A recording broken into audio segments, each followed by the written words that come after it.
కాంతి అంటే నూతన కాంతి. సూర్యుడు ఒక రాశి నుండి మరో రాశిలోకి అడుగు పెట్టడాన్ని సంక్రమణం అంటారు. సంక్రమణం అంటే గమనం. సంవత్సర కాలంలో సూర్యుడు 12 రాశులలో ప్రవేశిస్తూ ఉంటాడు. అప్పుడే భూమిపై వాతావరణంలో మార్పులు సంభవిస్తాయి. ఈ విధంగా కదలికలు ఏర్పడినప్పుడు సూర్యుడు నెలకు ఒక నక్షత్ర రాశిలో ప్రవేశిస్తూ ఉంటాడు. దానిని బట్టి ఆ నెలను ఆ పేరుతో పిలుస్తారు. 12 రాశులు ఉంటాయి. ఒక్కొక్క రాశిలో 9 నక్షత్ర పాదాలు ఉంటాయి. 12 రాశులు కలిసి 108 నక్షత్ర పాదాలు ఉంటాయి. రాశి నక్షత్ర సమూహాలను ఊహారేఖతో కలిపి ఆ ఆకార పోలికను అనుకరించి ఋషుల చేత నిర్ణయించబడినవే మేషం నుండి మీనం వరకు రాశులు.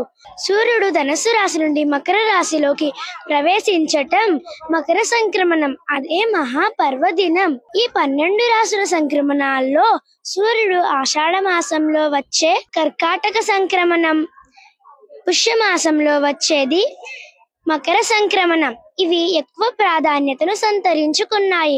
మన పూర్వీకులు సూర్యుడి సంచారాన్ని 2 భాగాలుగా విభజించారు. సూర్యుడు భూమధ్య రేఖకు ఉత్తర దిశగా ఉన్నట్లు కనిపించినప్పుడు ఉత్తరాయణం అని, దక్షిణ దిశగా ఉన్నట్లు కనిపించినప్పుడు దక్షిణాయనం అని అంటారు.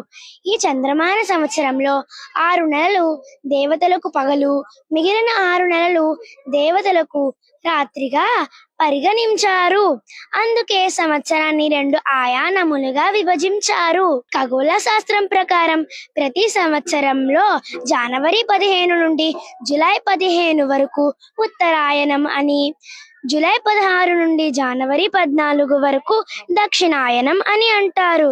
ఇంతటి మార్పుకు సంబంధించిన విశేషాన్ని ప్రజలందరికీ అర్థమవ్వాలని పండుగలు జరుపుకుంటారు. చంద్రమాన సంవత్సరం సౌరమాన సంవత్సరం కంటే 30 రోజులు వెనకబడుతుంది. ఈ 30 రోజులు సవరించి చంద్రమాన సంవత్సరాన్ని సౌర సంవత్సరంతో సమానం చేసేందుకు ఆ సంవత్సరంలో ఒక నెలను అధికంగా కలుపుతారు.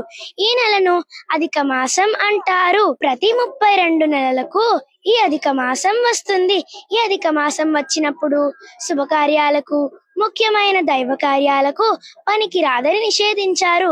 సమస్త జీవకోటి రాత్రులు నిద్రపోయి పగలు ఏ విధంగా అయితే మేలుకుంటున్నారో అలాగే దేవతలు కూడా ఉత్తరాయణంలో మేలుకొని ఉంటారని, వారు మేలుకొని ఉన్నప్పుడు ఏ కోరిక కోరినా తీరుస్తారని పండుగలు జరుపుకుంటారు. అందుకే ముక్కోటి ఏకాదశి దేవతలకు తెల్లవారుజాముగా నిర్ణయించి వాళ్ళు నిద్రలేచే వేళ అని ప్రత్యేక పూజలు చేస్తారు.